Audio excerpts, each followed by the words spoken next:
बिहार में डोमिसाइल लागू हुआ है, लेकिन अभी भी डोमिसाइल को लेकर के कंफ्यूजन इस बात का है कि हम बिहार के मूल निवासी हैं, लेकिन बिहार के बाहर से मैट्रिक अथवा इंटर किए हैं, तो क्या डोमिसाइल का लाभ हमको नहीं मिलने वाला है? इसी बात को इस वीडियो में समझना है। एक बात और समझना है कि हम बिहार के बाहर के दूसरे राज्य के छात्र हैं, लेकिन बिहार से मैट्रिक अथवा इंटर किए हैं, क्या बिहार के डोमिसाइल में हमारा भी कुछ योगदान होगा? इन दोनों बातों को समझते हैं। आप देख रहे हैं कि ये हमारा थंबनेल है और इस चीज को समझना है। मान लीजिए कि टोटल 100 सीट पर बातें चल रही है।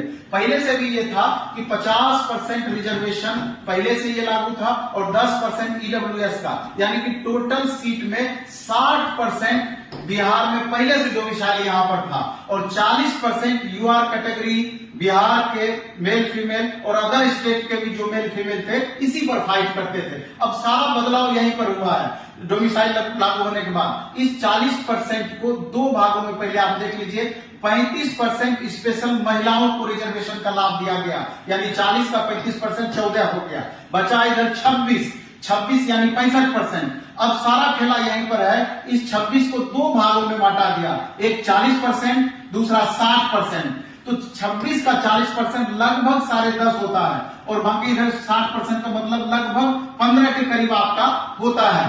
15 कहिए, 15.5 कहिए, इसी के करीब होता है।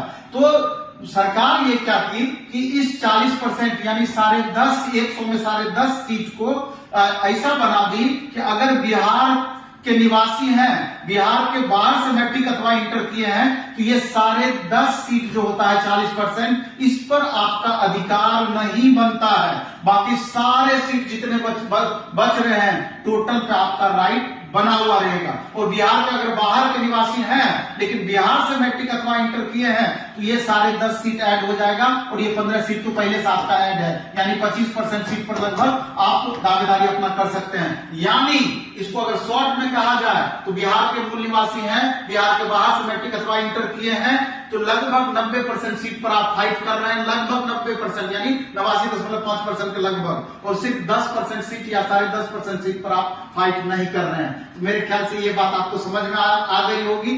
थोड़ा सा भी आपको कंफ्यूजन में नहीं रहना है, सिर्फ मामला यही 40% यानी 10.5 सीट का है, 26 का 40% का। धन्यवाद।